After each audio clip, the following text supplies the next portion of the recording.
What's up, you bitch hog? It's Rhino from the Lowlife podcast. With me, as always, my kin, Eldano. Oi, oi. Welcome to your Friday, motherfuckers. Howdy, partners. Oh, man. I feel like the week hasn't even gone. I feel like we just recorded yesterday. The last like 7 days have been fucking insane.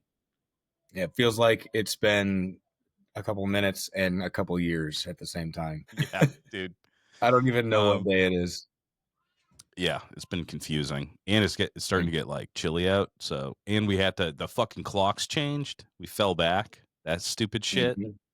Yep. Thank God we have like fucking iPhones to do that shit automatically, because I don't watch fucking news, dude. I would not have known. Nope. I'd have been on a different time zone as everybody. Yeah, for sure. And it's that point where like half of your shit has updated, or you've updated it, like your microwave or whatever, but your truck is like, my truck's still an hour ahead or whatever. So I like 3 times today I was like, oh my God, I'm so fucking late. And it was like, oh no, wait a minute. All right, I'm good. Yeah, dude. But yeah, I can't believe they still have fucking digital clocks that don't account for that, you know? Yeah. Yep. For sure. Once I plugged my that don't do that shit. Yeah. What's that? As soon as I plugged my phone into my truck updated. So my phone told my truck. Yeah. Yeah. Pretty weird. That shit. I use my stove clock a lot, and that is the one clock like that didn't update. I don't know why that one. I'm always looking at the stove clock like when I'm in the house and shit. Yeah. But the stove has its own Wi-Fi because it's from like fucking China. Yeah. So like if you're at my house, like one of the fucking Wi-Fi's you can connect to is the Samsung range. Wow. That thing is 100% a transformer, dude. You should be careful. Yeah, it's definitely like just listening to me and setting my data to China. I mean, I don't know what they're going to do with it. And it can turn into a robot made of knives or something for sure. Yeah. So anyways, it's smart enough to just that resetting the time was an afterthought. You know, they're like, this thing is really just for eavesdropping on your conversations. Mm-hmm. But yeah, dude, I'm actually really excited about this episode. We got fucking Wren from Compton Candy Coated and Chris, the Mr. SOS, which I didn't. Right. You've been talking about Chris, and I didn't make the connection. It's that fucking shit talking Canadian. And I've always read his Instagram handle wrong. I was always like the Mysterios, like some fucking Batman villain or some shit. But when I looked it up, I finally made the connection. So it's like this dude that, for you guys that don't have access to my Instagram, he's from Canada and he's always talking mad shit about me and about New England and the U.S. in general. So I'm excited for this. So let me give you a little preface here. These two dudes and I, we met more or less. We were added to this very large kind of like DIY garage custom painting group chat on Instagram. It was a whole bunch of different artists and stuff. And we were in it for a long time, so we had started to communicate and be familiar with our, each other's work and whatever through that. And then, some bad apples emerged in that chat, and it just so happened the three of us independently had all left the big group chat, but had still messaged each other outside of it and kept in contact since. So the three of us have been talking for a very long time. I just recently got to meet Wren this year in July at Party at the Pen. And I haven't met Chris in person because he's in Canada. So this is going to be my first time speaking more or less face to face with Chris. And all I'll say is they're a very funny bunch of dudes. If they're feeling themselves, this is going to be a really funny shit talk full episode. So yeah, I'm excited for Chris. This. If Chris ever does come down here, I'm calling ice on his ass, dude. I have that motherfucker deported. Oh, it's funny in context, but it's so not funny in real life. I do want to get him on the line. So we got some light housekeeping. Just some light housekeeping today, guys. Shows, sponsors, shout outs. There's only one show that you need to be aware of, and that's the Idle Hand Show. That's happening 7/11, 2026. Put in the PTO. Mark your fucking calendars. Make it a family vacation. This show is going to be the absolute fucking shit. I'm calling it now. It's going to be the greatest chopper show in the history of choppers. I know, bold statement, Rye Guy. But you know what? Let the chips fall where they may. There's never been a show like this, and there never will be one again unless someone copies us. Okay? We got garage builders. Imagine this, a bike building show where people build their own bikes. What a novel idea, right? This is not about clout. It's not about Instagram. It's not about fucking getting a sponsorship. It's not about getting free parts. It's about building a fucking bike in your garage. That's what we're about. And that's what our show is about. So I'm fucking stoked. We have a looming deadline coming up. I can't believe we're going to the second cut. It feels like we just did the first cut. Second cut, New Year's Day. You have till the end of New Year's Day, January 1st, 2016, way too many digits, 2026. We're cutting this show in half again, guys. We're going to have a lot of B-siders, okay? We're going from 50 to 25 builders, all right? And it's the second to last cut. The last cut is April Fool's Day. And we're going down to the Devil's Dozen, the final 13 that will be at the show on the A side. So stay tuned. This is really a squeeze. This is going to separate the men and ladies from the boys and little girls. Through the holiday season, you're going to have to get your shit together enough to pass the second cut. Yeah. And I put out a little post, and it reminded a lot of people in the competition. They're like, oh, fuck. This time of year flies by, dude. And yeah, for sure. There's a lot at stake and a lot online and a lot of fucking awesome bills going on. Yep. One quick thing on my end. Just B-siders, check in. Let's see what you're up to. Haven't seen a whole hell of a lot going on. And there's still some, but there's a lot of you out there. So let's see who's still with us. Yeah. Tag us in something. Do a post or a story or whatever. A lot of the A-siders have been having a hard time getting motivated too. I think that chopper builders, they like the pressure. They like the deadline. Yep. They work good under the pressure. So, you know, there's definitely people that have been chipping away, but then they're like, I think Fish just posted today. He was like, I have not worked on this thing in weeks. But then it's like short bursts, you know? You got to fit it in where you can fit it in. You know what I mean? You're only limited on time and money, right? Yeah, so shout out to number one, the fucking Patreons. We just got paid from Patreon today, dude. We're at record numbers. You guys are going to make this show happen. In spades, you guys are doing every nickel that doesn't go directly into the operation of this podcast. I'm putting right into the honey pot, baby. So this is going to go to the Idle Hands winner. That alone is going to make that pot. All right. But we're still doing fundraising. All right. So sign up for Patreon if you want to get some freebies, right? Be in on those lives, get that early access bullshit, maybe get your own episode, do some hood rat stories. And at the same time, you're supporting the Idle Hand Show every single month. If you don't want to do a sustaining membership type of thing, go over to the GoFundMe. Give whatever you can. Every time you donate $5 or above, every $5 you donate gets you entered automatically into our monthly giveaways. We've been doing 2 a month so far. This month, Wannabe Fabrication made some sick Zeds for you Canadians. So they don't say Z right up there either. I know British people and Aussies, they're like, oh, Zed is Z. Right. Fucking weirdos. How do you turn one letter into that? Anyways, there's no like Zed. What the fuck? Wannabe Fabrication. We're pulling this probably on Thanksgiving, the day after Thanksgiving, Black Friday or some shit. Because that's the last Friday in November. But just donate. You donate $100.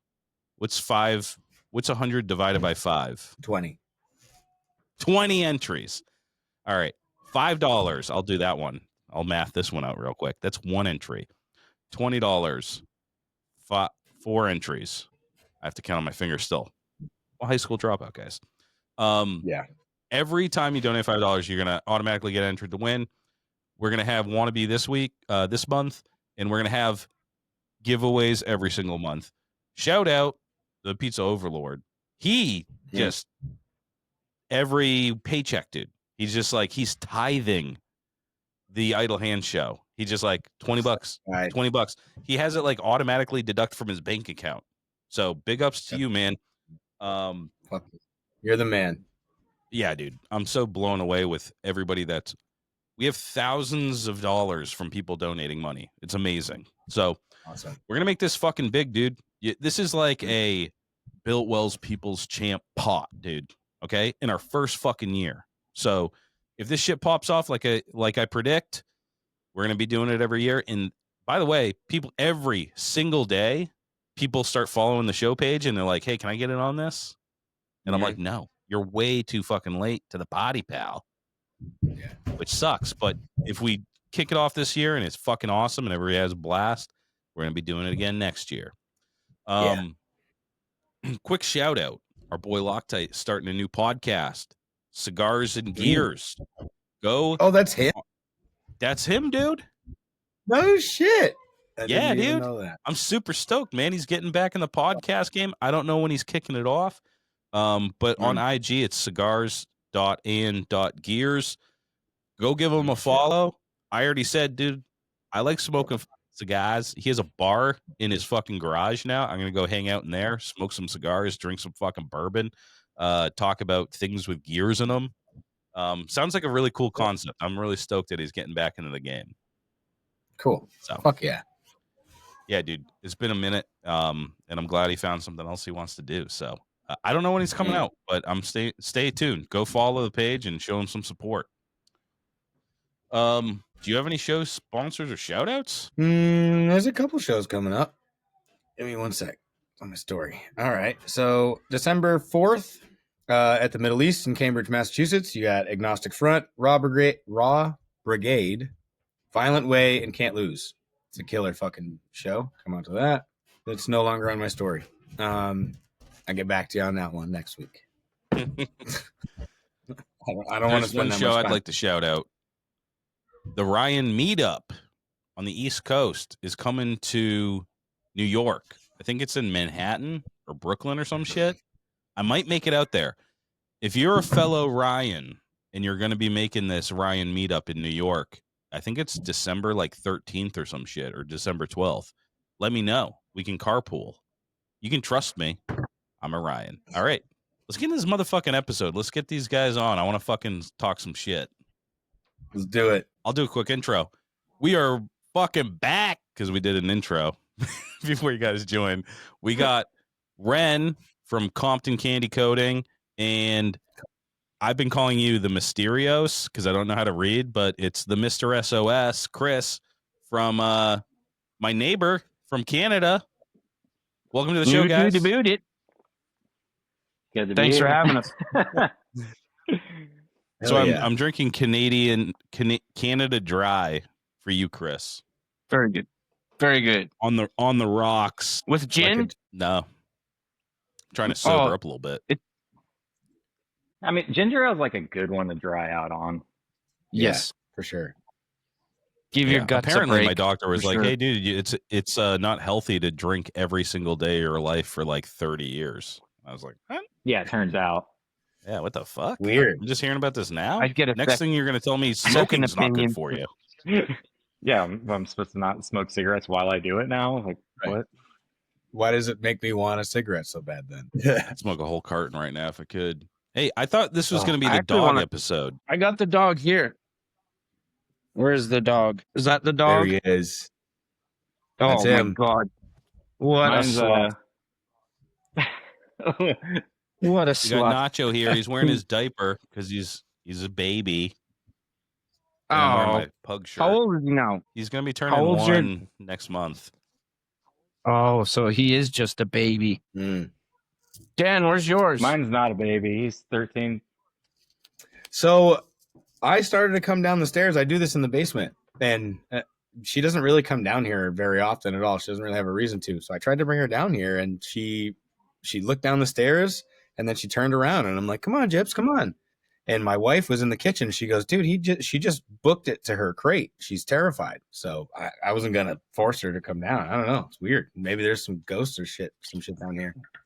And Wren, Mine was the opposite. I'm upstairs, and he was just like, "Nah, I'm not going upstairs." He's 13 years old, and he's like, "Nah, I'm gonna go lay down and go back to sleep." Yeah. I really feel like if Gypsy knew that there were other dogs here, she would be here in a heartbeat. But I don't know how to tell her that. Yeah.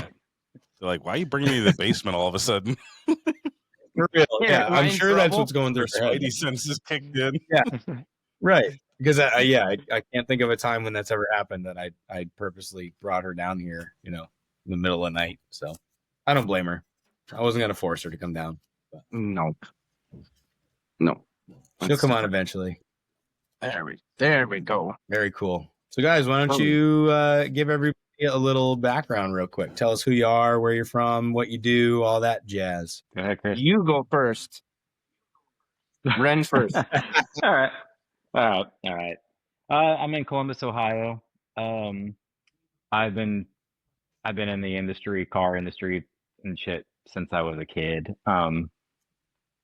Did collision, went to YO Tech, cut my teeth there to get my first jobs, and I did that forever, and then I ended up being a full-time fabricator until I decided to go full-time with the painting and stuff. There was a little bit of a break. I went and put like dress slacks on for a while and worked in insurance, and then that's really what drove me to sell everything and open shop. But yeah, just hanging out in Columbus, Ohio, painting bikes. Very nice. No more cars though, All right, Wren. Chris, you're up. I've always done cars. Like I've always had one car in the works at all times. I have a full like rotisserie and shit in my shop, so I do like full blown like everything.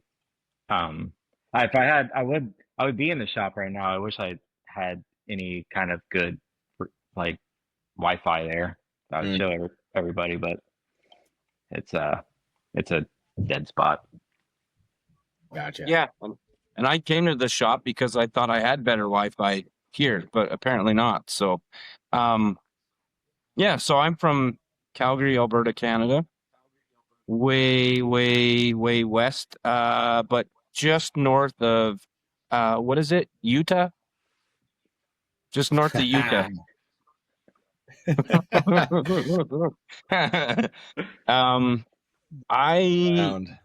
I'm not as cool as you guys. I'm not in the industry. I'm in aviation. So this just kind of it's been a hobby for 20 something years, working on bikes and cars and shit like that. So, but it's nice because we have a full paint booth here. So I'm fortunate enough with the ownership that I can come in on the weekends or evenings or whatever and paint bikes and do that kind of stuff. And I don't have to pay rent or anything like that. So it's nice. It's also a pain in the ass because everyone else uses the booth, so it gets pretty dirty. So I find myself having to do a lot of booth maintenance on weekends before I can actually paint anything, or just get really good at sanding out dust nibs or dog hair. Seem to get a lot of dog hair. Yeah. Yep. Hell yeah. So, but it's fuck. Oh, We lost Chris. Speaking of dog hair, he's wearing a diaper, guys. I'm wearing a fucking diaper, man. Any fans of Carlito's Way? Vigio Mortensen? Oh my god. All right. Chris will hope we sign back on. Where's Columbus, Ohio? I was wondering why you still have like daylight out there, or is that just a light? Is it dark there? Oh, it's dark here. It's dark. Okay. By like 5 o'clock right now. It's starting to happen. It's coming. It was like 65 degrees and sunny this morning, and then by noon it was like dark and windy and awful. How we doing, Chris? All right. This week with Compton Candy Coated. Just from Ohio. No Canadians today. That's all right. We have to do one with all of us. Oh, yeah. We can back. Yeah. He's saying go on without me. Okay. That's like such a dramatic. Go on without me. Yeah. All right. All good. We lost Chris. It's that Canadian socialist Wi-Fi they're using, right? Yeah, unfortunately, our man was trying his best to do right by the show, and he went to his shop to use their Wi-Fi because the shop Wi-Fi is shit hot, except his shop lost Wi-Fi today. So he's trying to do it on his phone. Shit. Yeah, not going to make it work. So we're going to have to roll without him. Whether or not we keep the beginning of this with him in it in this episode, we're going to have him back on, hopefully again with Wren, so we can all riff on each other. But either way, this week we get to talk to Wren from Compton Candy Code. Welcome, my dude. Everybody.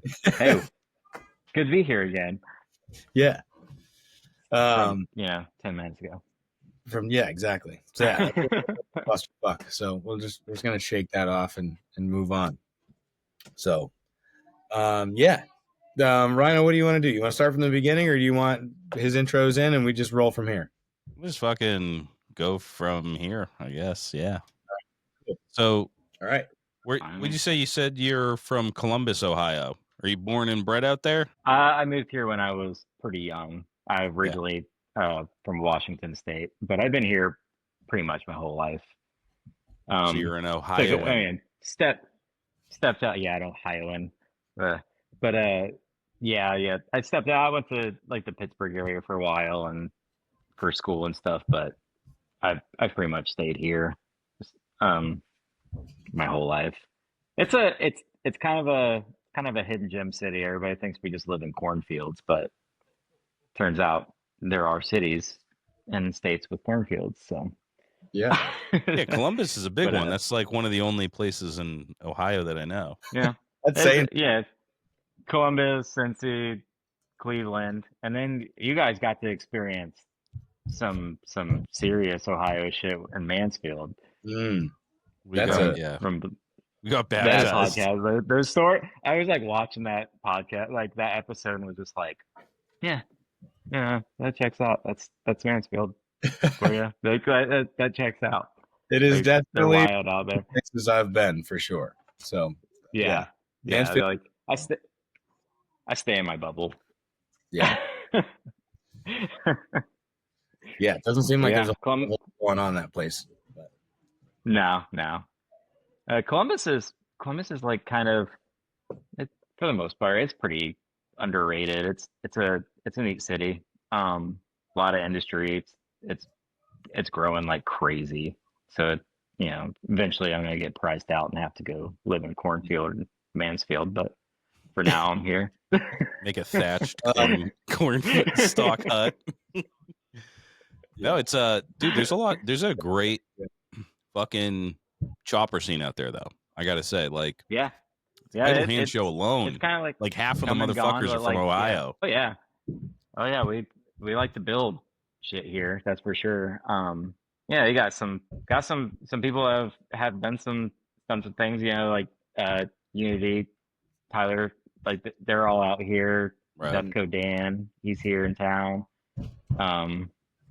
So like, yeah, there's some heavy hitters here. There's another dude here in Columbus doing another People's Champ. So that's 2 Columbus bikes in a row. And the People's Champ competition. Who's the People's Champ guy? Yeah. What is his? I'm trying to remember his handle right now. I can't. If I remember it, I'll let you guys know. But yeah, there's another dude here in town. I'm gonna feel bad later when if he watches this and he's like, "Can't believe you forgot my name."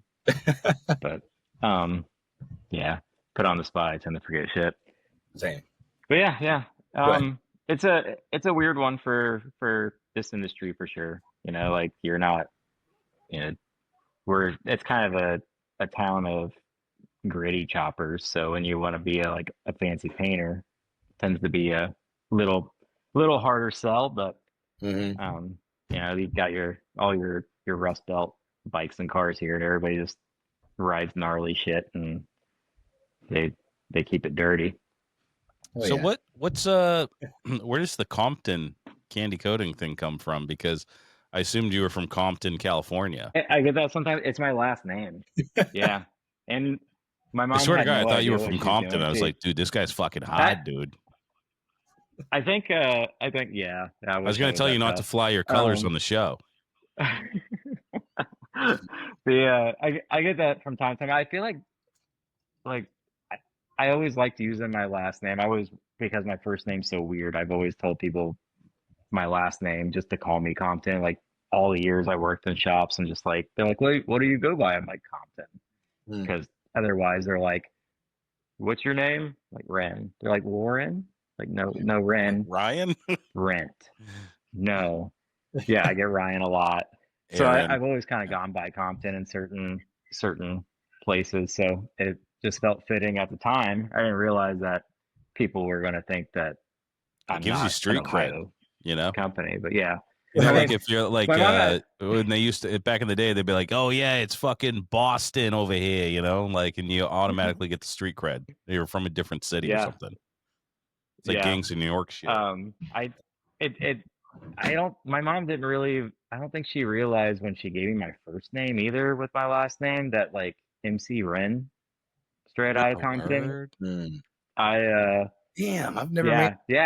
Yeah. Like that's I went to I kind of grew up in a rough area, and I went to a very very hood high school, and when I started making friends, I would like always hear somebody in the hallway in high school yell, "Yo, Red, tell them where you're from," and then I would have to yell straight out of Compton to them over and over and over again on a daily basis. That's the name of this episode. But straight out of Compton. Straight out of Compton. Crazy motherfucker called Red. That's I wish I had like the build for all the hype of having the tough sound, but really I'm 150 pounds soaking wet. Yeah, dude. We weren't skinny dude. Yeah. It's not for automatically it's like East Coast guys, everybody always assumes they're just some like big fucking gnarly individual that just can punch anybody out. Right. Meanwhile, it's just us with our twig arms and legs. I thought you were from Compton, dude. I swear to Christ, I thought you were from fucking Compton, California. And even when I met you out in fucking Ohio, I was like, dude, this guy's fucking hardcore. He's from Compton. He survived Compton, dude. Getting the Lucy's, fucking drinking the St. Ides and shit. What were you saying, Ren? I don't remember. Something about. When I met you, I was like, fucking cool. We were like both, like you're always around like these gnarly dirt wizards that are just like big dudes in the chopper scene, and then like I met you, I was like, oh, we're like just two skinny, normal looking dudes. Like it was like kind of refreshing because it's I'm just constantly like I look mean, but I'm holding right now a pug with a diaper. a dog in a diaper. This is supposed to be the dog pound episode, dude. I know. I couldn't figure out how to get him up here. He's just like, nah, I'm good. Yeah. I'll have to 13. We'll have to do that one maybe when it's warmer out or something, and I'll set up in the garage for that episode so that Gypsy will actually come sit with me on the couch out in the garage because she doesn't want nothing to do with coming down here for some reason. If I drag him up here, he'd probably just like, you just hear him like talking the whole time. He's one of those very, very talkative dogs, just make weird noises. Like weird fucking pit bull noises. I love that, dude. Yep.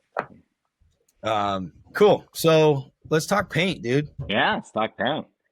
We'll talk about some paint. Tell me how you got started. I mean, as Compton Candy Coated. When did you start? You're like, I'm gonna do this. I've been doing this for probably around a little over 3 years full time now. So I was working as a collision estimator for an insurance company, and I was just doing this on the side. And I had just finished Shakedown Cycles Panhead, and it turned out really great, and I started kind of gaining momentum, and I was so miserable at that job that one day I was just kind of like, I'm done, and I quit. And I spent the next few months just like selling off things I own to buy more tooling and outfit a shop, and just kind of went all in. So yeah, I'm 3 years full time now. I sling drinks a couple of days a week and then at nighttime, but that's extra cash. And then I work alone, so you start to get weird after a while. So it's kind of good to like socialize, because I started finding myself like out in public. I'd be at a grocery store, and so they'd be like, "Oh hey," and I'd just be like, Wait, I don't know you how say to you speak to slinging people drinks? anymore. Are I'm you a like, bartender? I am a bartender. Yeah, I bartend 2 days a week. What kind of bar is it? Yeah, a cocktail bar. I've worked in breweries, just casual bars, and the one I'm in now is a little more hip. It's and I'm the old grumpy bartender there. Like, just surrounded by like younger kids that are, I never know what they're talking about when they're talking about music or anything else, and they just have You're like like, yo, you ever heard of MC old, Wren? yeah, yeah, basically. Do you do like the Basically. fancy cocktails with like the smoke and shit and fucking? Is it like that kind of Not like place? not like crazy fancy, but it is like a lot of ingredients and like fusions and such. Yeah. We're using you're getting like your when you get an old fashioned, you're getting that big giant ice cube in it. That's for sure. Mm-hmm. Yeah. But No so it's PBR. kind of like Not somewhere in the no middle. Narragansett behind the bar. No. We do have Narragansett, actually. I drink it a Really? lot. Wow. Yeah. It's like one of my I'll have like one shift drink at the end of the night. I try to keep it clean these days. But at the end of the night, I'll have like one beer so I can decompress and go outside, maybe cry a little bit from all the young people that I've had to deal with. Narragansett's kind of been one of my go-tos. We have like Have you, 30 beers on tap. dude, have you tried the fucking? Do you only get like the OG Narragansett, or have you tried like the Dell's lemonade shit? I have not tried that one. No, Uh, I've only had like the OG. Is it a lager or a pilsner? I can't remember. yeah, Basically the Narragansett. same thing, That but one slept on. It's we have it out. it It's is. It originated in Rhode Island. I don't know where they brew it now, but yeah, they have a dude. It's a shandy. Dell's lemonade is another Rhode Island thing. So it's like a shandy with fucking Narragansett and lemonade. It's fucking good. It's really good. Yeah. I'm into a good shandy. Like I Bro, I one haven't said summer, that word in like 5 years. Shandy. I forgot that was even a thing. good old summer shandy. Yeah. I went through a phase where we always had like we had Bush Light in the shop fridge at a fab shop I worked at for years, and always had lemonade in the fridge, and we would make summer shandies out of Bush, and we called them Bushandies. I was Oh, like, yeah. that was like that was when I really started getting into them, and then, but yeah, I like a good summer shandy. Hell yeah. All right. So back to paint. Dang, yeah, brewery, oh yeah, but yeah. So I've been doing it about 3 years. Like I said, bartend a little bit. It's been crazy, like how much I've like I'm super super stoked on like the customer base that I've gotten in 3 years, like the trust I've gotten to do some of these bikes. The party at the Penn show, I had so many bikes there. It was crazy. And you painted the awards for the I whole- did make the awards for that show too, yeah, which was a lot. That was a lot of awards. But yeah, that was a over 14 award plaques or something. yeah, it was like something like 12 or 13 that I made. Damn. And it was cool. Like Biltwell stepped up and like I gave him I told the guys from Target's Pen what I wanted to do, and which was chopping helmets right down the center to make a helmet for each plaque. And Biltwell didn't even like miss a beat. They sent me like this giant box of helmets. So I had all these brand new 3/4 helmets, and immediately went over to a bandsaw and started chopping them in half. It was rad. Oh yeah, I Like forgot getting you to did just the like actual. You did all the fucking awards. No shit. yeah, yep. Did all the awards. I had like 5 bikes there or something like that. Some Yeah. inside, a handful of them outside. It was Yep. that was an experience. That was kind of like a I made it kind of moment for me. Like Good. it was kind of neat to like see that much of my stuff in one place. How Hell did you yeah, get man. So how that did was you pretty get turned cool. on to making the awards there? Did you like reach out or did they reach out to you? I have some mutual friends that are working with the show. Um, that he hit me up and asked me if I wanted to do it. Um, so it was kind of like it was a little bit of a like I know a guy who knows a guy kind of thing. Mhm. But he did ask me. He approached me and asked me, and I was like, absolutely. It was Josh Bell, the photographer Oh Hell yeah. hell yeah. that helps run the show. Yeah, he's actually he is in California now, but he is from here too. Is he from Oh, okay. Compton? He So lives in so Compton? yeah, he lives in Compton. He Back in lives your on own old some hood. beautiful Yeah, beach. okay.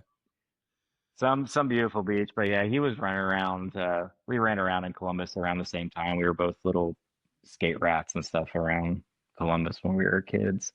So I've known him for a long time, and before he went out to California and became the cool photography guy. Very cool. That's awesome, But man.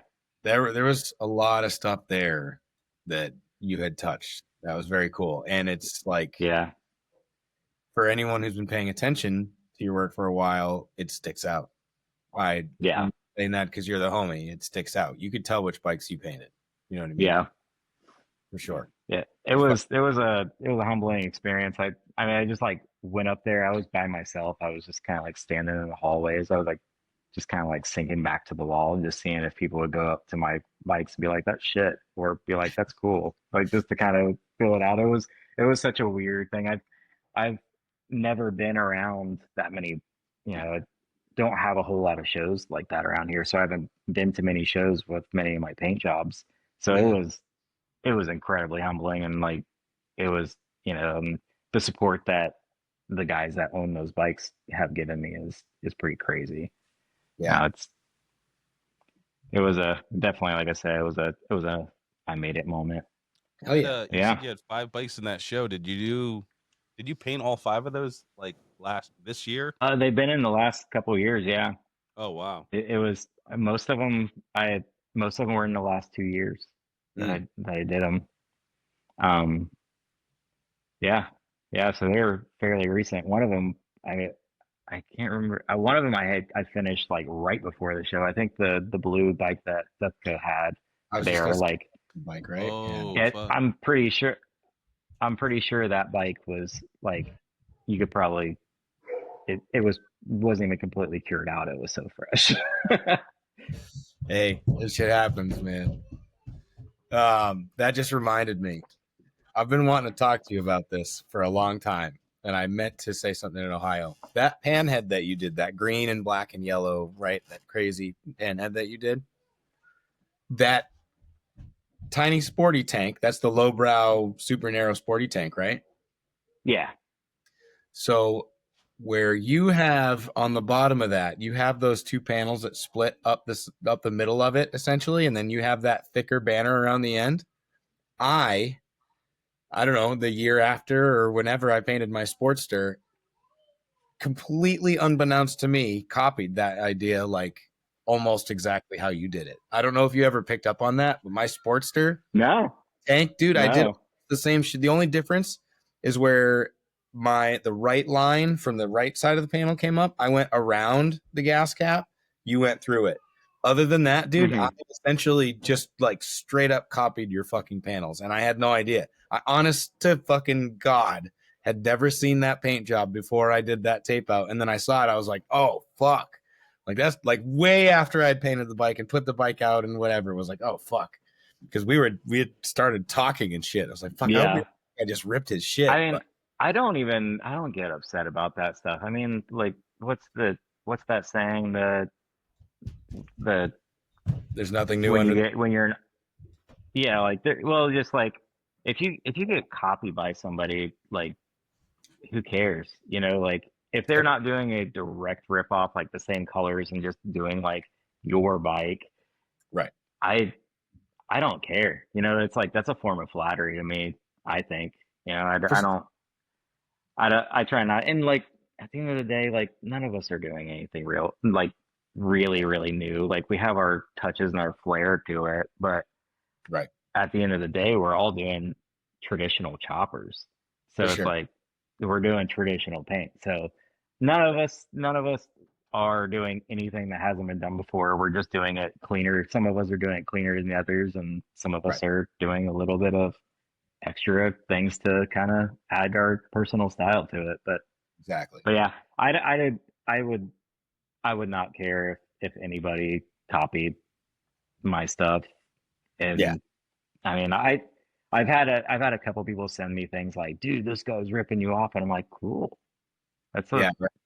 yeah, that's like to me that's flattery. He liked my stuff enough to like use it as a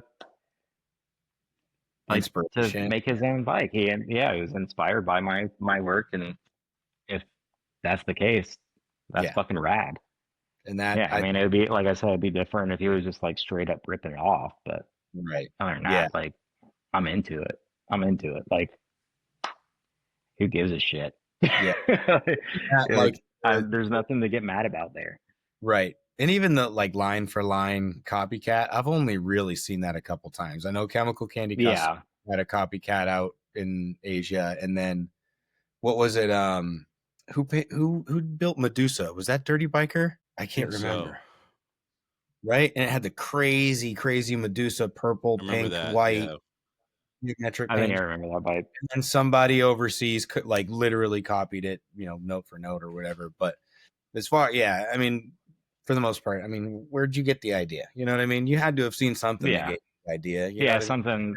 something inspired you to do it in the first place. So like, it's it's it's not like you created Medusa in that Right. case. You know, not saying that against him. Like that's No, for it's sure. rad shit. Right.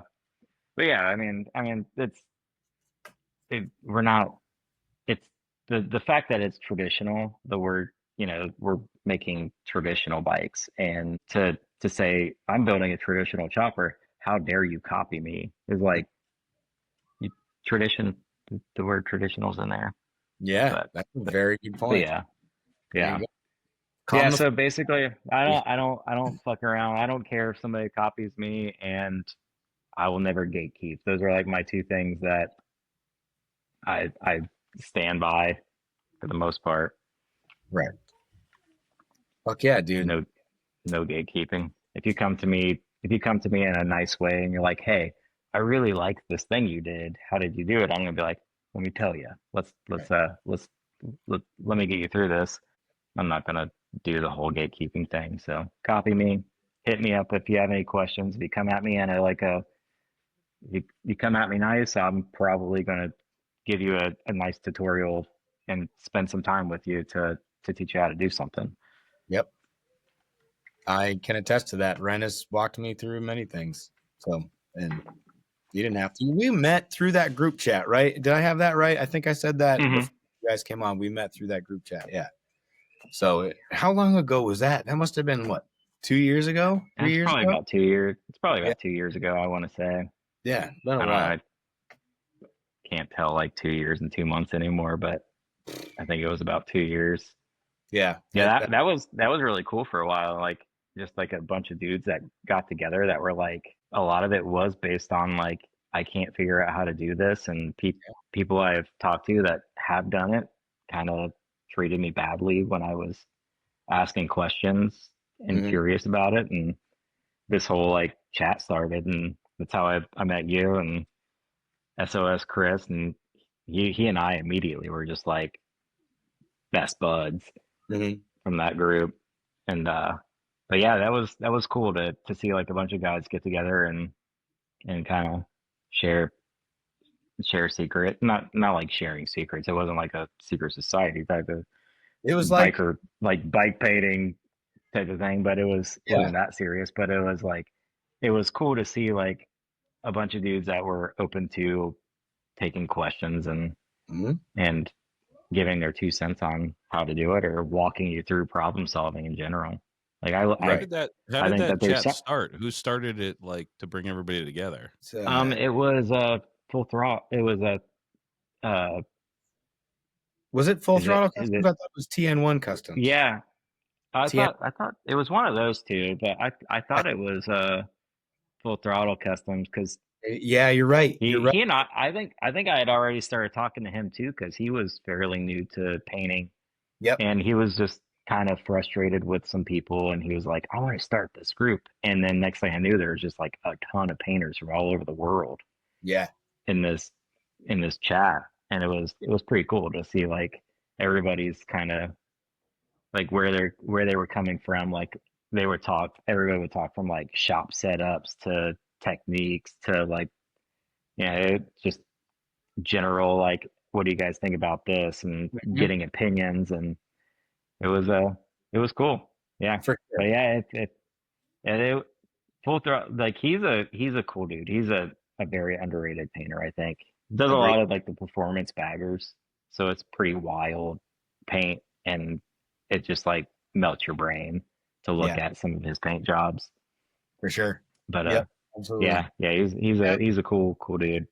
Yeah, that chat was thick, and it just over time, whatever it evolved into whatever we took it as, you know what I mean? But yeah, it was awesome. I met a bunch of people through that I still talk to this day, and yeah, it was like there was a lot of like you who had been doing this stuff for a while. You knew how to paint or whatever, but then there was also guys like me and like a lot of other people that were in there that were just, I have a job in a life, and I'm learning how to paint, and I'm wanting to put paint on bikes or whatever. So it was a lot of that, like the YouTube certified guys and the guys that were really certified, but not making fun of the YouTube certified guys. So it was like, it was a nice, it was a good conversation. I learned a lot from it for sure. I think it's pretty cool seeing people, people coming from different stages of doing things too. From like self-taught people to people that have experience, working in body shops, restoration shops like I did. Yep. I would have moments where it's like I learned something from somebody that's been painting a quarter of the time I've been a painter. And that's cool as shit, right? Like you can learn something from anybody. Is like that. I love that saying. I had an old guy and like when I first got into I was like 18. I got a job at my first restoration shop, like 18, 19.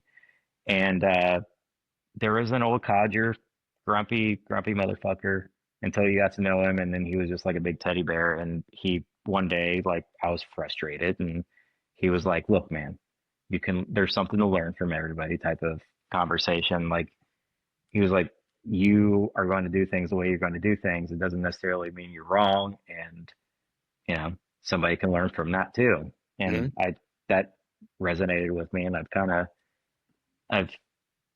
of like lived my life ever since then. There's something to learn from anybody, kind of like, so it was neat, like seeing, going back to like that group, seeing like people that hadn't been doing it very long, and they figured something out. And I was just like, that's crazy. Like this person that has not been doing this very long just fucking showed me the hell up, and that's rad as shit, Yeah. I mean, how do you advance if you don't add more variables? You know what I mean? You have to have people who don't know what the fuck they're doing for them to have genuine original ideas, and then exactly from it. You know what I mean? If it's just I think that guys doing it, I think teaching people the same fucking way, nobody learns nothing new. Exactly. And I think that even if you don't realize you're doing it, if you do something for a long time, you could develop a little bit of an ego. So you're not, even if you don't mean to, you're not like mentally open to certain things. Whereas a new guy that's just learning or has come in, and you're like, all right, I didn't even like, I didn't process that being a thing, like it's because I'm set in my ways because of doing it for so long. Yep. Which is that's something that's pretty cool about it too. When you start talking to some of these guys that have, either the young guys or guys that just are start watching YouTube videos and whatever else and reading books. Right. Yeah. But yeah, plenty out there to learn, especially if you're gonna be ballsy enough to try this stuff on your own. You know. it's and yeah, there's something to be said about that too. Like to like just out of just trying it from scratch when you've never done it before. That's an expensive game to be in. Yeah. You know, sure. like kudos to them for taking that risk. Yeah. It's you can. I mean, yeah. Why don't we talk a little bit of tech talk here? What kind of shit? If you were gonna set up, like, if you were an idle hands builder right now, you've never painted a bike before, rattle off what are your must-haves as far as like tooling and stuff.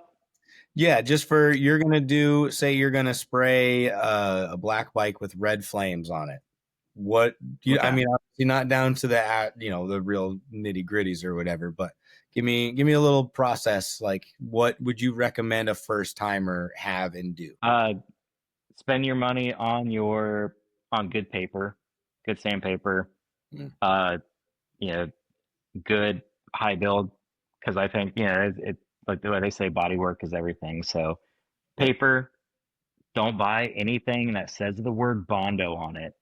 Don't buy anything that says Bondo on it, people. So like good paper, good filler, good primer. And basically after that you can do a lot with a little, like you can get like there are companies like Napa Auto Body Supplies sells like like their house base coats, and they're a lot cheaper. Yep. You can afford to like make mistakes with that kind of stuff. It's Sure. not straight up like duplicolor type of on the shelf shop like AutoZone type of things, but it's like real paint, but it's a good start. So right, like you can do a lot with a little when it comes to like that kind of stuff for your first time, and don't overthink it. Like don't expect it to be perfect if you're new to it. And other than that, like, and don't overthink the guns. Like you don't have to have a Sada to make a good paint job. Nope. Like, are they great? Absolutely. Yeah. Like they're beautiful things, but you don't have to have like you don't get like the cheapest Harbor Freight thing possible either, because you're going to work against yourself there too. But yeah, you can get into a paint gun for a $150 and you're going to have a decent paint job out of it.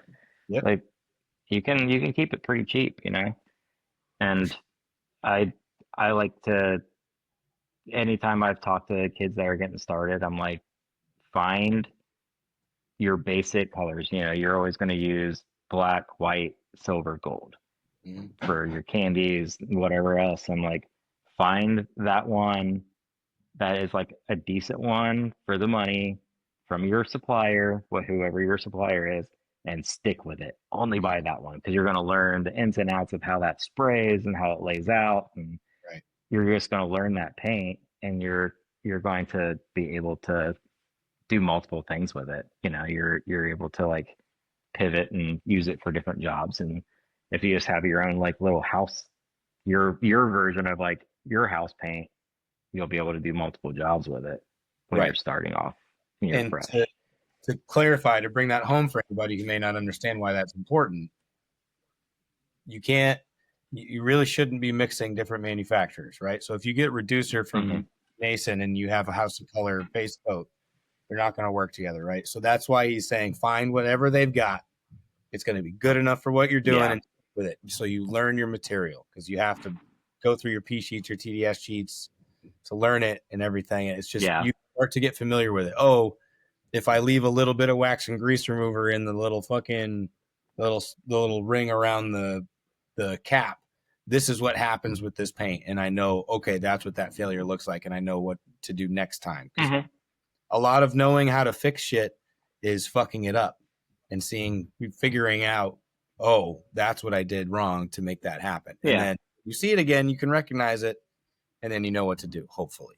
Yeah. Yeah, So absolutely. And yeah, like, and when you're starting off new and you're trying to just do your own bike or, paint some skateboard or some panels, you can also do things like use a base coat that is kind of a house brand of some sort, and then you get to experiment. You can spend your money on your candies and flakes and stuff like that right. after the fact, and it kind of opens it up for you to buy the cool custom stuff Mhm. with your money. Like, that's where you spend your money um when you do that. So some of these brands out there, I mean, Tropical Glitz is absolutely killing it with like how fast they get stuff to you, and the little ready to spray candies that you can get. Like, that's perfect for somebody just starting. You Absolutely. can buy those. I can't remember off the top of my head how much they are, but they're not much. They're I reasonable. mean, Very reasonable. yeah, and they're ready to spray too. You Yep. dump them into your airbrush and you go. Yep. So yeah, those companies are like, that one in particular is kind of the one I tend to tell young, like, or beginners or young people to go towards, because they they have some pretty tried and true affordable options for people who want to just do something here and there. You know you don't need that. They're not going to have a fully stocked up shop like, I have to have so Right. much crap in my, like, so much in my shop at all times. But somebody is just like, I want to paint my own bike. Hmm. It stuff's perfect for it. Yeah. It's perfect portions and price range and everything Right. else. All in total, you need like a few gallons total worth of material. You don't need an Mhm. entire shelf worth, Yeah. Yeah. Yeah. Yeah. Sure. What about air? I got very lucky and got a sweet deal on a giant, uh, what's the, what's the name of the compressor company? It's actually, was it right outside of Boston? Was it Quincy? Quincy? Is that the name of that area? Old But Campbell? there's like, I feel like there was like the industrial compressors and stuff, and I think that's what they were called. They're called as Quincy, off the top of my head. Oh, But okay. but yeah, so I got like I got a big fancy one, and I have an air dryer unit that's like connected to it, so I don't have to run, like, constantly dump air out of Mhm. all my contraptions and stuff. So I'm a little spoiled there. Um, but I mean, at the same time, like, uh, some of the ingenuity of some of these dudes that are just like building their own water traps and stuff, and like, like really making these home shops like super rad with such little is crazy to me.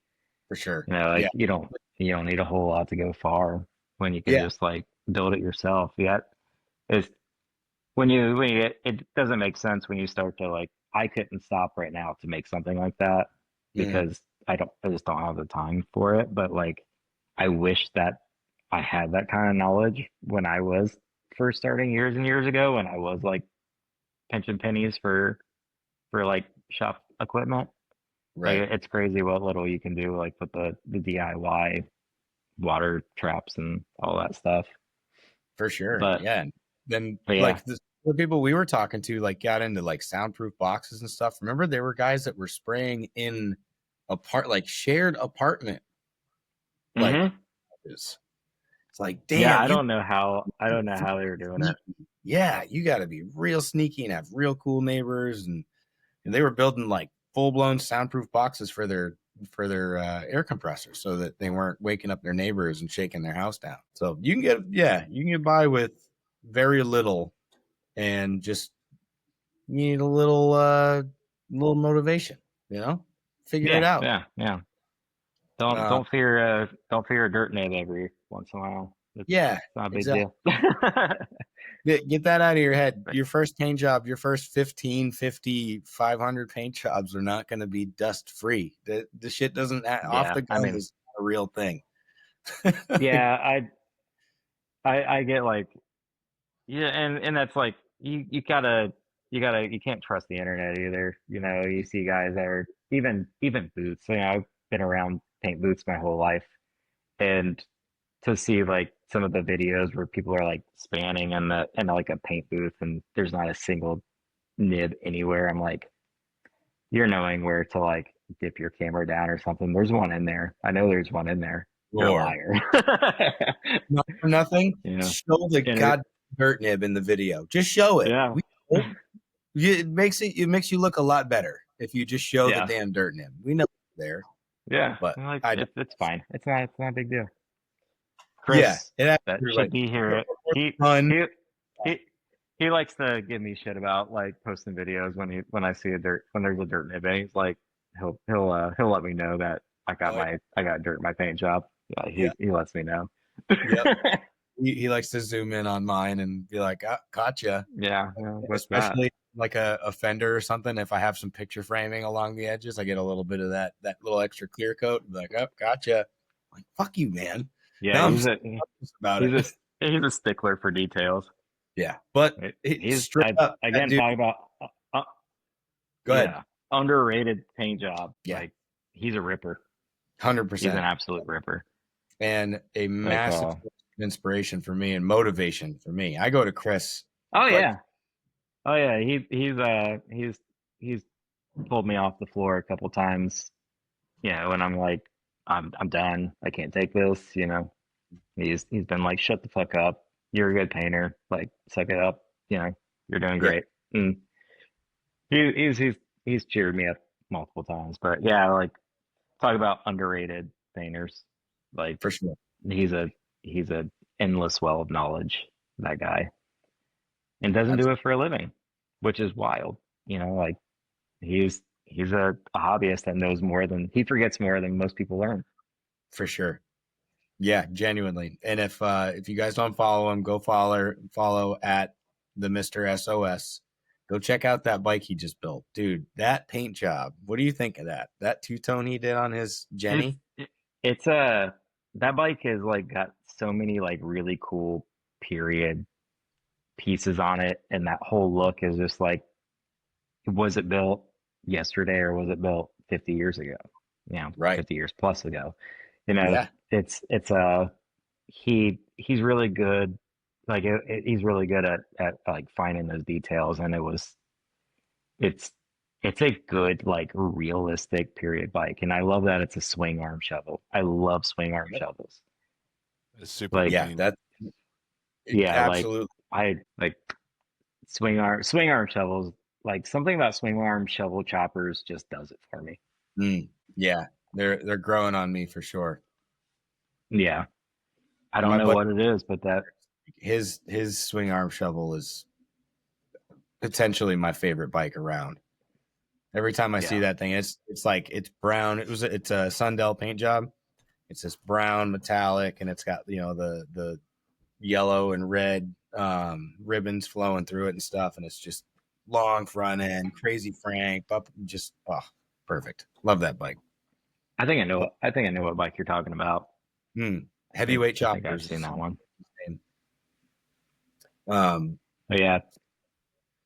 Chris, he built an absolute ripper of a bike. Like, and he would like, I would get like messages and stuff at like 1 o'clock in the morning, and it would just be like the smallest little piece on the bike. He's like, "What do you think about this?" And it's just like, just some sort of like little trinket that he found and bought for it. And it's so like, there's not a single like part on that bike that doesn't have detail to it. And then doing things the way he did, like his use of like new and old parts together, doesn't have that like fake patina look, but doesn't look like a show bike. Like it's got a real deal like old chrome frame and stuff. But I mean, not gonna say too much about his bike because I think he needs to come on and say all the details on it himself. But yeah, I've basically been on every step of the way with that bike with him because we're constantly talking about it. Yeah, everybody go check that thing out. It's absolutely beautiful. The paint job on it, it's still, I tell him all the time, he has ideas that I know for a fact I could be on any substance known to mankind and I would never have that idea. You know what I mean? You, same way with you. The shit that you guys paint, I'm like, I couldn't have come up with that idea for all the money in the world, for anything. It's just not in the register. You know what I mean? It fucking blows. I don't even know where it comes from half the time, to to be honest. I know the I've three never of been a I've never been a planner. I've always just been kind of like a fly by the seat of my pants kind of painter. Yeah, I think Chris may have been the first time I actually heard the term "let the tape talk." But I know that all three of us have all talked together about that. It's just like surprising as it may seem for me and for people like us, it's just easier rather than being like, okay, I'm a digital artist also, and I got my iPad here, and this is exactly what your bike's gonna look like when I'm done, all on digital before you even start it. And then I can see the appeal because okay, you got your guideline now, and just don't stray from the guideline, and you're good. But I don't like that. I like to literally go, you want a red bike? All right, I'm gonna paint everything red. And now it's like, now what? And just let tape start doing stuff and figure it out and find it. I had no plan on any of the shit that I painted in the last 2 years. It just happens. Yeah, a lot of times when I talk to people, I'm sure I've made some people nervous because I'm just like, what would you like your bike to be? And they're like, oh, flames. And be like, okay, what colors? And they'll give me a rough idea. I'm like, okay, see you when I see you. And I just kind of go from there. But it's never really like a planned out thing. Yeah. And I've been very lucky to have people that, I gotten to the point where people trust me with that, which is fucking cool as shit. Like to be able to hand off your bike that you work so hard for, like to build, to a painter, and just to trust them that they're going to make something cool with like no real like plan of action other than like the color is like roughly the color, because most of the time I end up doing something weird with the colors anyways. But yeah, it's that's how my best work has been too, is just random, just on the spot kind of work. Yeah, for sure. Yeah, that's how I like to do it. I don't know, it helps me a lot. Sometimes it's back to the black bike red flames reference. It's like, okay, but I still get to have a little creative freedom with how I do those flames, and I'm not just gonna make them red. I'm gonna put some pearl in there. I'm gonna, you know what I mean. I'm gonna do something to make it mine. You know what I mean? Yeah. I'll always go off a little bit out of even if it's a simple bike, I tend to do something weird with it. Just again, half time it's like in the moment, I'm like, this will look. I wonder if this will look good, and I'll do it anyways. Completely just wondering if it's going to turn out right or not. But I feel like it's turned out pretty good so far. So I'm gonna keep doing it. That Trippy 10, dude, yours is my favorite of the lot. That one, that was kind of that's a good example of like, I've never done that kind of, I've never painted space before. It's like, it was completely new to me, and I just kind of like, I was completely winging it and learning as I went. And I redid one side, I did one side of it, and I did redo a little bit of it. I was like, all right, well, I'm not there yet. So I like sanded and started over. But but yeah, that was a kind of a learn as I go. And I kind of like that it's going to be out in the world like that. It's, maybe if I do it again, it'll be better. But it's kind of cool that I can look at it and I know exactly like what I was learning as I was learning. That's so cool on that helmet. But yeah, that was a cool show. Talk about a good show though.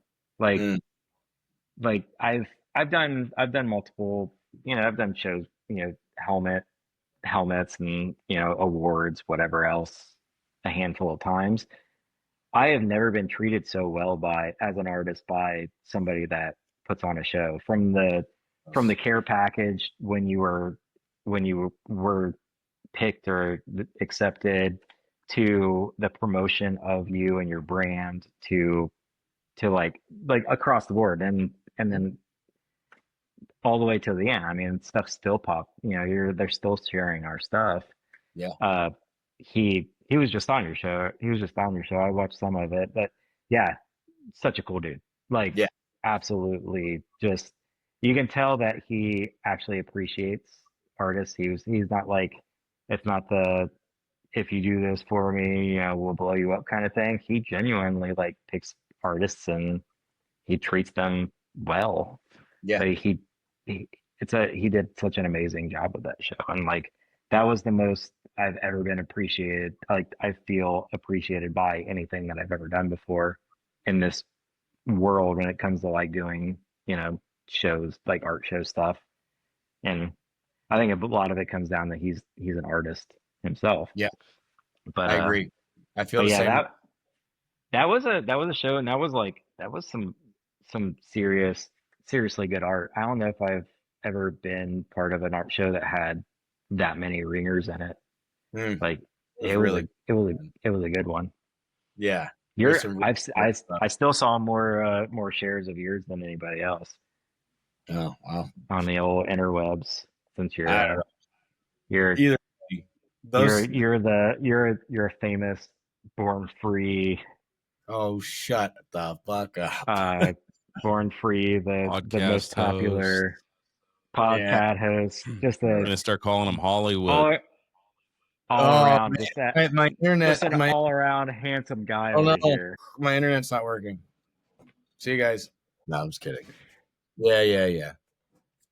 No, that was really cool. I think I look at that helmet all the time, dude. I don't want to get rid of it. So for one, nobody's wanting to buy it, but I want to keep it, and I'm gonna fucking. I love that he sent us the plaques that come with it. I'm gonna make some sort of little hanger or whatever, and actually put the plaque on it and whatever, and have like a case. But I'm gonna wear that fucking helmet. Not for nothing. I have to admit, dude, I had it sitting on my workbench in here, and I wasn't paying attention. And I have this little metal hanger. It's like a little L shelf hook type deal. But I set that on there. It's metal in my little you know those UV lights, the sun lights. Have you ever used one of those? So I have I know what you're that talking about. metal, and it's got the magnetic base. So that's where it sits, right? I wasn't paying attention. I went to pick up the helmet to bring it to the shop to show my new boss. And when I picked it up, I got like a 2-3 inch scratch, like pretty deep scratch through the back of the helmet. So I'll touch it up at some point, but it's too deep to polish out. Fuck, of course. I mean, if you're gonna use it, let it ride its character. Right, for sure. Yeah, definitely. Yeah, and I had a lot of fun. Now you got your first scratch out of the way. Now you don't have to baby it as much. Exactly. Yep, for sure. It's like buying a new pair of shoes. You got to go kick them around in the mud. Yeah, you gotta scuff them. And then after that, you're like, okay, they're shoes. It's not a big deal. Do you guys do that too, or is that just me? I hate fresh white. Like growing up wearing Vans, the first thing I did would like walk through the shop and drag my feet. Yep. What about you, Rhino? Like, I tried. I'm like, I bought them to wear them. You know, everybody was making fun of me at Laconia because I bought those white Vans slip-ons. And it was a fucking shit show. Like, even Truth was like, dude, you fucking brave wearing those in here. But it's like, I'm a fucking sloppy fuck, dude. I'm not going to be keeping these fucking white, dude. Imagine caring that your shoes, like what your shoes look like. I got way too much fucking shit to worry about, you know? I like that, though. Get this first scratch out of the way, you know? Just scratch. Yeah. I might do that. I might when I paint my bike, I might just fucking key it real quick before I even roll out of the shop, dude. That doesn't count if it's on purpose. It's got to be on accident. I mean, it'll happen pretty quick, I'm sure. Yeah, I've had a few bikes that have been like, you know, some of the bikes that I've like doing last minute for a show, and then literally as soon as they're put together, they're like, so I scratched the bike and feel really bad, but can you fix it? I will, but I always tell them like, if you're gonna ride it, you know, like just let it be scratched, let it turn into a swap meet part 50 years from now, you know. I hope that people find I really look forward to like somebody finding my stuff at swap meets someday. Like I genuinely look forward to that, like of somebody buying a $10 Sportster tank when they're not cool, or when the next trend happens, and you know, somebody buying like a wall hanger or something when it comes back around again, to like have your shit become like swap meet parts, I'm pumped for that. Dude, how like, cool would it be it might to be be, able to, you're at a swap meet and you find like a tank that you painted 20 years ago and you can buy it back for I would pennies. die. oh yeah, it'd be sweet. Absolutely, and I would hope it would look like absolute beat the shit by then too.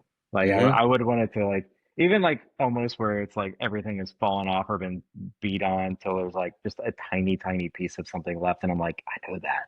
Yeah. Yeah. I have this But weird fantasy that I'll be 90 years old, more realistically 75 years old, on my deathbed, and somebody somewhere pulls out this bike out of a fucking barn that I painted back in the day, and it's been rattle canned 4 times since, and there's somebody who's just getting into choppers is using gasoline and a little cloth to clean off that thing and to find a fucking No Luck Paintworks paint job underneath and go, fuck yeah. And then they run that on their chopper and not. Yeah, absolutely. I've actually Man. had that exact same thought. Like Yep. exact How same fucking thought. cool would that be? Because I've seen that happen on like the Easy Co's YouTube channel. They find an old tank or whatever, and John will sit there with gasoline and it's a fucking purple and silver metal flake. Holy shit. And then it ends up being a cool tank. Yeah. So it's like, I hope, man, someday. I hope so. I had a tank. I did it on. I had bought a tank once, and it was rattle canned with like some weird solid blue, and I had a chip on it, and I saw what looked like graphics underneath. And I actually did that, like sat and scrubbed it for days and days and days, and it had like this rad fucking like airbrushed image on it of like it was something. It was probably like an 80s tank, so it was something ridiculous like a snake wrapping around like an ace card or something like that. But I was like so pumped on that at the time, like just like excavate, like just sitting night after night, just like scrubbing and carefully taking all the spray paint off of the tank, and it was like such a good feeling, like to bring it, and also just to like bring it back out into the world. Hell yeah! And then I resold it at a swap meet. That's good. So it went back into the world. Circle of life. It went back into the world as its new thing. That was its old thing. I'd be so pissed if I fucking painted this fucking kick-ass tank and then someone put like truck bed liner on top of it, black it out.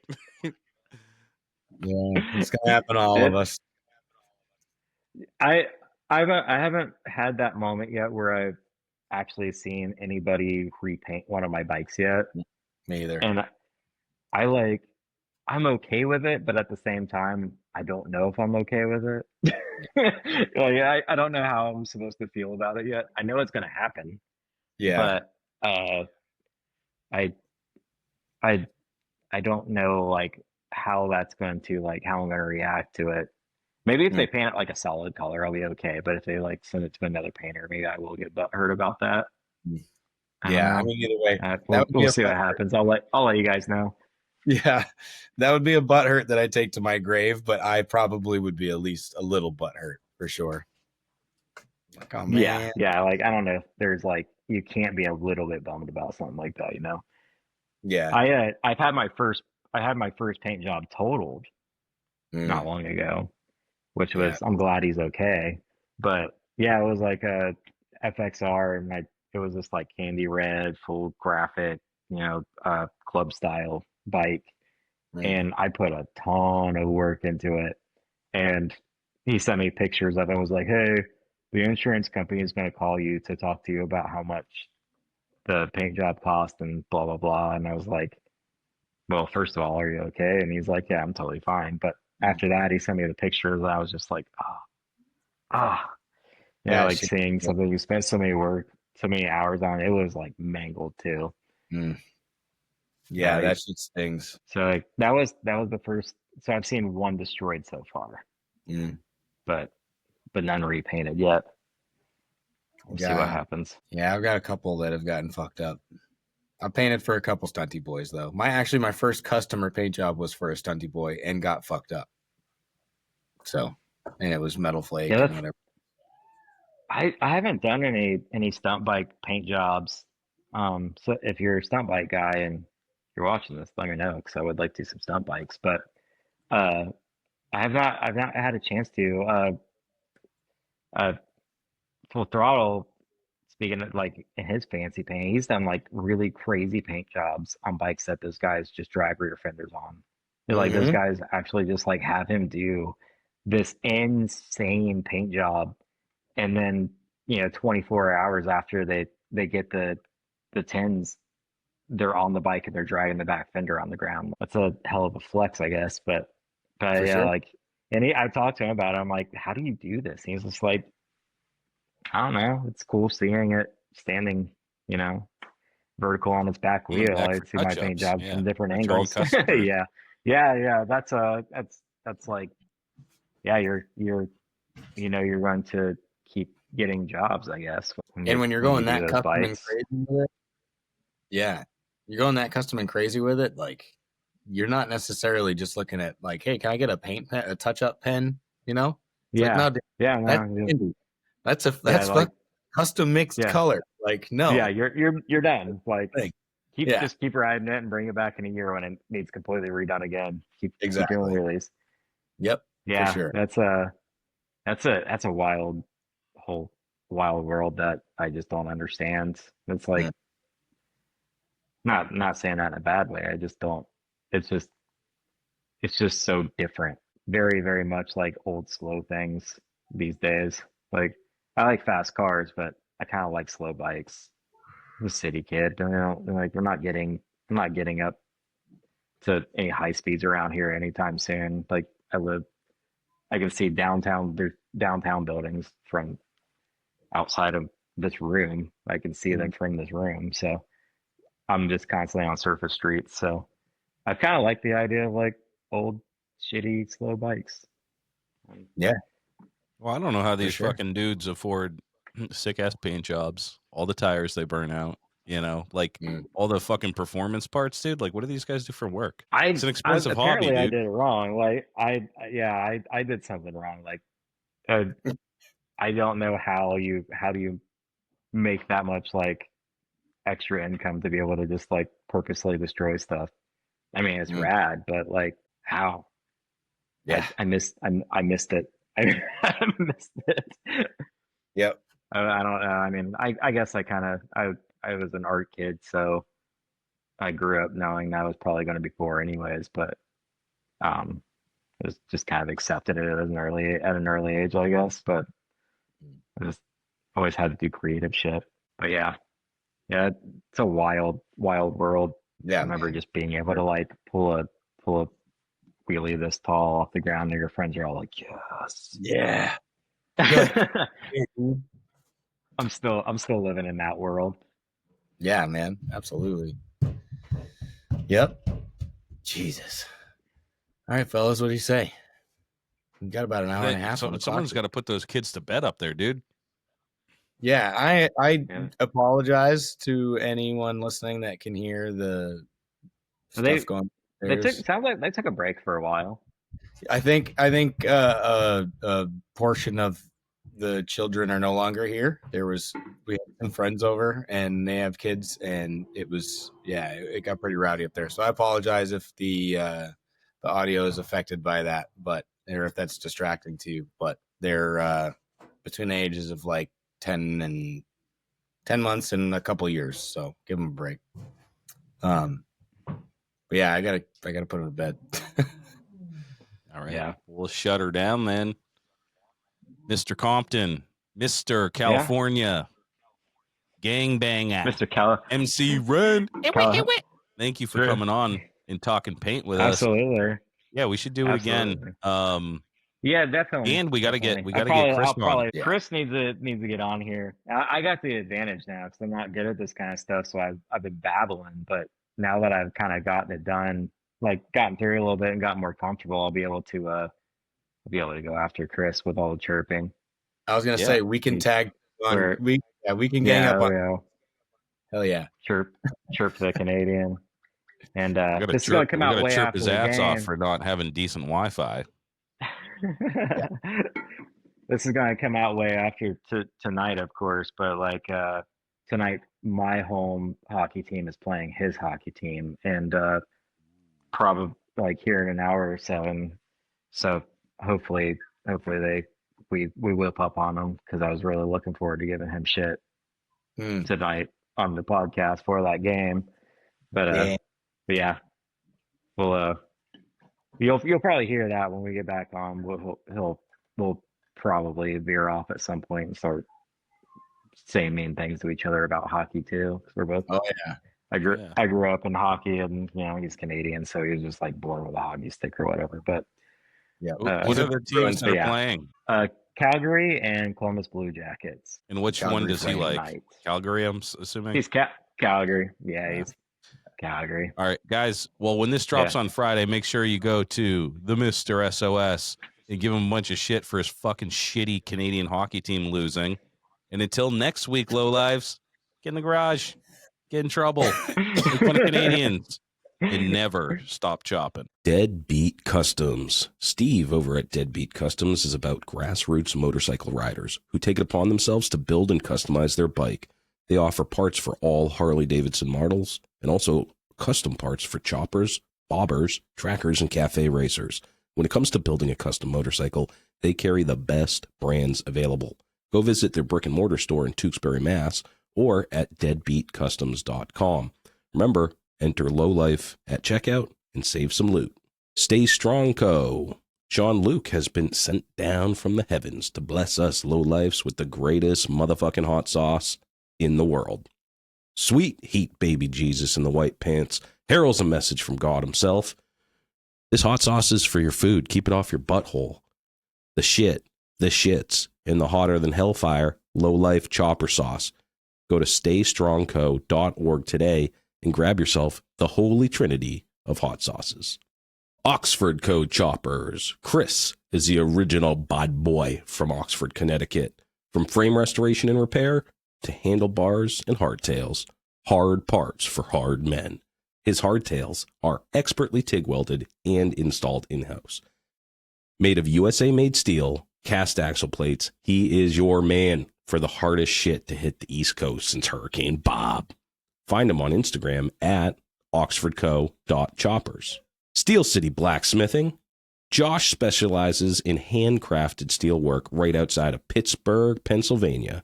Anything from custom motorcycle parts to hammers and tomahawks. Don't get it twisted. If it can be twisted, he's twisting it. Check him out at steelcityblacksmithing.com today. Beck Built Fab. Dustin is the plug for excess chopper parts. That's why we call him the Metric Man. Drum disc brakes, mid controls, hand shifters, foot clutch, modded worm gears, intakes, and more. He can do any fabrication job, weld repair, upholstery, or even maintenance. Check him out at beckbuiltfab.com.